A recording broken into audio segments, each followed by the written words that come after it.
I interviewed a reporter from the Washington Examiner this morning during my segment on the Tom Joyner Morning Show who broke a story that simply left me stunned. Bill Myers reported that the federal government since the 70s has been engaged in providing drugs, crack, powder cocaine, morphine to drug users so we could study them. Outrageous or important scientific work? Abby Boudreau, our Special Investigations Unit, has been learning more about the astounding details. And Abby, tell us what you've learned. Well, Roland, here's what I know. This is a government-sponsored program that's been around for about 17 years or so.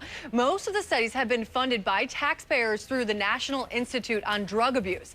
A spokeswoman there says the goal of the program is to come up with treatments or vaccines to cure addiction. But earlier today, I spoke to the former drug czar from the Bush administration who calls this program completely unethical. He says that it takes advantage of already vulnerable people. Here's what else he had to say.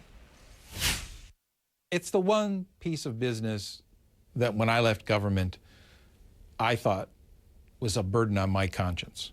I think it's wrong, given what I learned about substance abuse and our ability to treat it, to leave people sick and say that we're doing this simply for the greater good. I don't think that's the way you conduct ethical research.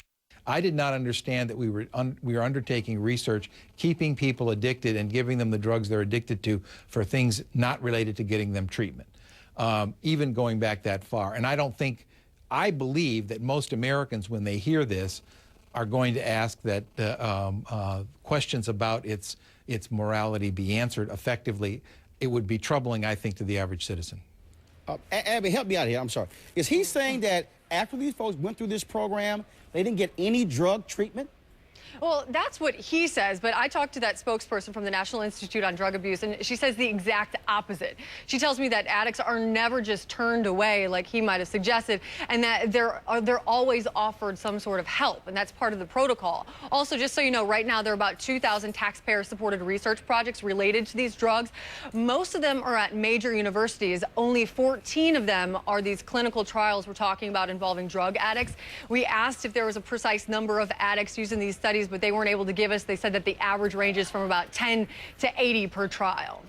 All right, Abby, I certainly appreciate it. Thanks a bunch. Folks, let me bring in Dr. Bertha Madras, professor at the Harvard Medical School. She worked with then Drug Policy Director John Walters during the final years of the Bush administration, and she supports this program. Now, Dr. Madras, I have to admit, this is shocking. How can the federal government give drugs to drug addicts for testing purposes? I mean, how is that not ethically wrong?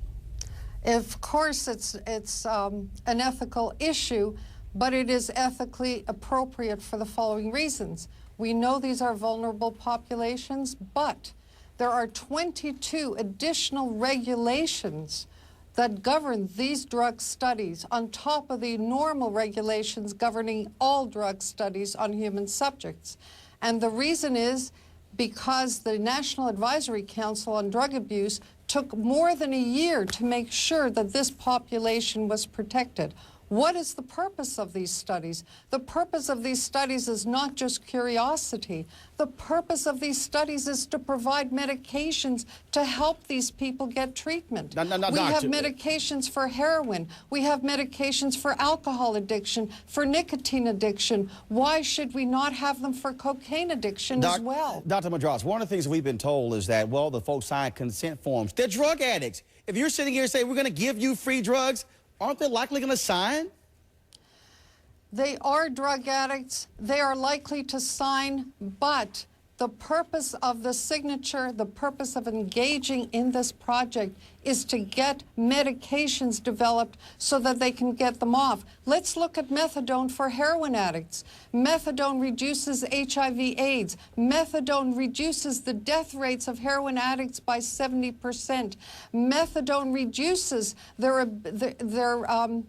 increases their ability to go to work. Methadone reduces their euphoria due to heroin. Methadone has worked. And people who don't have methadone, the vast majority of them fail in treatment at least 1 or 2 or more times. Doc, whereas with medications assistance, they can get better. And the purpose of these studies is to develop medications to help them. It is not to ignore them. It is not curiosity. So, Doc, basically we're saying that it's okay for us to go ahead and use folks who are crack addicts or cocaine addicts for the benefit of the greater good. I mean, essentially that's what we're actually using them for, right? It's the benefit of them. It's not the greater good. If you say that, do you think that we shouldn't do these kind of studies on alcoholics? Should we not do these on nicotine addicts? Should we not do these on heroin addicts? We already have. They all have a brain disease, and we've developed effective medications. Doctor? And these studies are not secret, sir. Well, Doctor, these studies are on the National Institute of Health I understand. database. Well, I understand they're out there, but again, a lot of folks say, look, they weren't aware of it. Well, I certainly appreciate Dr. Bertha Madras. Thank you for providing the information to us.